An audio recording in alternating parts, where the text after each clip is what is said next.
আমি আজকে চালের গুঁড়ো দিয়ে ফাড়া বানাবো। এই ফাড়াটা আমি যখন ছত্তিশগড়ে থাকতাম ওখান থেকেই শেখা আমার।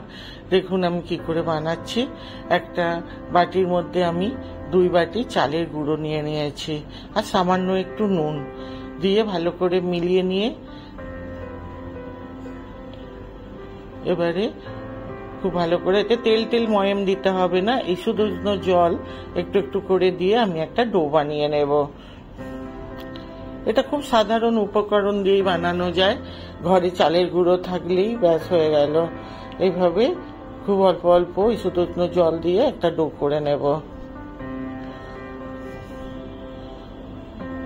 এইভাবে ভালো করে মেখে নেব আর খুব কম টাইমেই হয়ে যায়। আর এটা তো যে কোনো চালের গুঁড়ো দিয়েও বানানো যায়, আর যখন নতুন চালের গুঁড়োটা ওঠে সেটা দিয়ে বানালে বেশি ভালো হয়। দেখুন এই ধরনের হবে, খুব বেশি নরমও না খুব বেশি শক্তও না।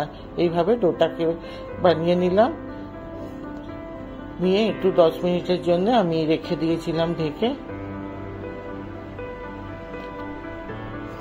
দিয়ে আবার একটু মেখে নিয়ে অল্প অল্প করে ডো নিয়ে হাতের তালুর মধ্যে নিয়ে এইভাবে লম্বা লম্বা করে 2 সাইড একটু পাতলা করে নিয়ে নিতে হবে।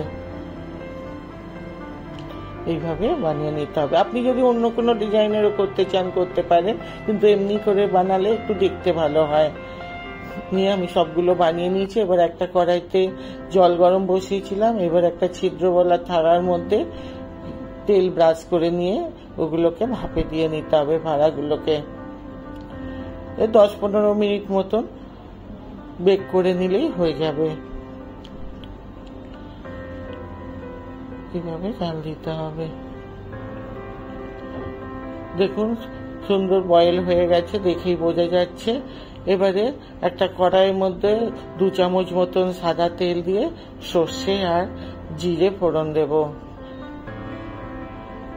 এভাবে জিরে আর সর্ষের একটা সুন্দর গন্ধ বেরোবে যখন, কিছুটা কারি পাতা দিয়ে দেব।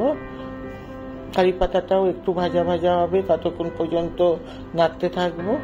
দেখুন কারি পাতাটাও সুন্দর ভাজা হয়ে এসছে। এবারে আমি যে ফাড়াগুলো বানিয়ে রেখেছিলাম সেইগুলো দিয়ে সুন্দর করে একটু ভেজে নিতে হবে, যাতে প্রত্যেকটা মশলা ফাড়াগুলোর মধ্যে লেগে যায়। এবার একটু চিলি ফ্লেক্স দিয়ে দেবো। যদি চিলি ফ্লেক্স না থাকে শুকনো লঙ্কা ছোট্ট ছোট্ট করে কাঁচি দিয়ে কেটেও ওপর দিয়ে দিতে পারেন। এইভাবে আবার খুব ভালো করে মিলিয়ে নেব। আমি প্রথমে যখন সর্ষে আর জিরে ফোড়ন দিয়েছিলাম তিলটা দিতে ভুলে গেছিলাম।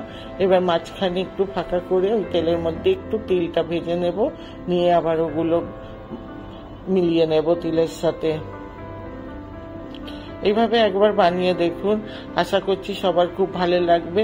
বিকেলের নাস্তা বা বাচ্চাদের টিফিনে এগুলো দিতে পারেন।